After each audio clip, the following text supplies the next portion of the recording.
Vendredi 12 janvier, bonjour à toutes et à tous et bienvenue en direct dans cette nouvelle édition de la matinale. Il est 7h15, ravi d'être en votre compagnie. Voici d'abord vos prévisions météo en cette fin de semaine. Encore et toujours du brouillard ce matin dans la région. Prudence sur la route, des nuages bas du littoral jusqu'à la métropole lilloise. Près des côtes, à la mi-journée tout de même, les nuages pourraient se dissiper, laisser place à quelques éclaircies de soleil. Mais à l'intérieur des terres et donc dans la métropole lilloise, on restera sous la grisaille toute la journée. Pas de pluie toutefois de prévu aujourd'hui dans la région. Et les températures de saison, 6 degrés à Lille, Saint-Omer, à Boulogne et à Calais, 7 degrés à Dunkerque. Prévision météo complète bien sûr après ce journal. À la une d'abord, une première information en images pour évoquer le salon du lycéen et de l'étudiant ces jours-ci jusqu'à demain précisément à Lille, Grand Palais. Près de 70 000 jeunes de la région sont attendus pour envisager leur poursuite d'études, leur choix d'orientation après le bac. Écoles, universités et instituts de formation sont présents pour accueillir, conseiller et aider à faire ce choix important. En tout, plus de 300 stands avec un focus cette année sur les métiers de l'industrie, mais aussi l'hôtellerie. Explication à ce propos au micro d'Idil Gunaï. On sait que dans le management ça recrute, dans l'hôtellerie on recrute, dans le tourisme on recrute, dans la restauration on recrute et aussi dans la cuisine, dans la gastronomie. C'est vrai qu'il y a eu de très belles émissions à la télévision qui ont créé des vocations. Maintenant c'est des métiers très difficiles, mais c'est vrai qu'on se rend compte que les écoles ont de plus en plus besoin. En fait, ont de plus en plus de jeunes qui se présentent, alors qu'avant c'était difficile. Et maintenant, en fait, ils ont besoin véritablement de leur présenter les métiers, ce qu'on y fait, les formations, parce qu'il y a vraiment des débouchés, mais c'est pas non plus des métiers de rêve. Enfin, on en rêve, mais tout le monde ne peut pas devenir un grand cuisinier, tout le monde ne peut pas devenir un très grand hôtel. À noter aussi cette session nocturne gratuite ce soir de 17h à 19h pour permettre aux jeunes de rencontrer des salariés, des professionnels issus de différents secteurs. Et puis n'oubliez pas, l'entrée du salon est à 7 €, mais des invitations peuvent être téléchargées sur le site lavoileétudiant.com. Le salon du lycéen et de l'étudiant à Lille Grand Palais jusqu'à demain soir. Autre actualité en cette fin de semaine, le sport et le football. Le premier match de Ligue 1 de championnat pour le nouvel entraîneur du LOSC, Christophe Galtier. Hier en conférence de presse au domaine de Luchin, le centre d'entraînement du club.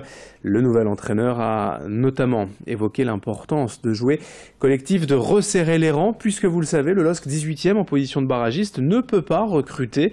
Lors de ce mois de janvier, le club pourrait toutefois enregistrer quelques retours de prêt.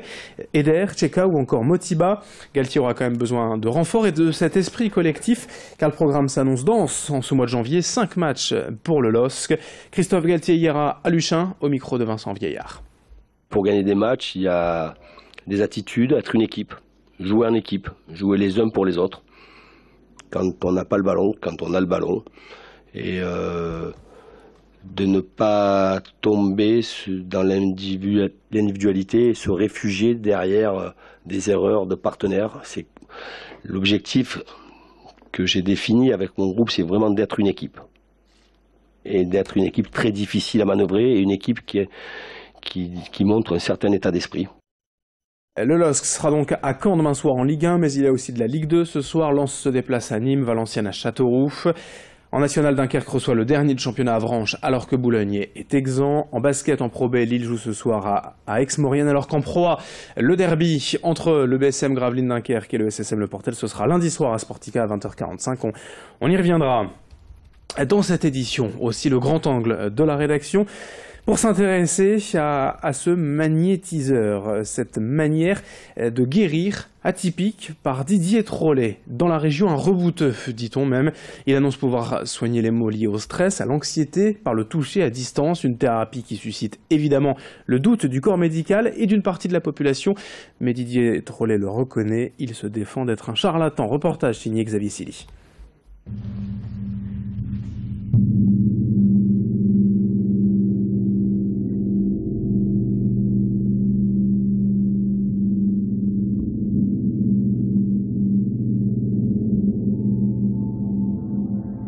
Lorsque la médecine traditionnelle ne fait pas effet, certaines personnes malades se tournent vers les magnétiseurs. Dans le Nord et le Pas-de-Calais, ils sont une dizaine à bénéficier, disent-ils, d'un fluide particulier pour soigner toutes sortes de maladies.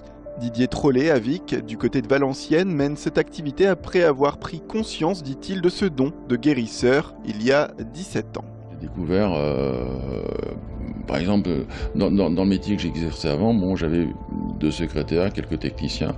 Quand j'en avais quelqu'un une secrétaire qui avait mal au crâne, par exemple, bon, il n'y a pas de Doliprane, pas de truc, qui ne bouge pas.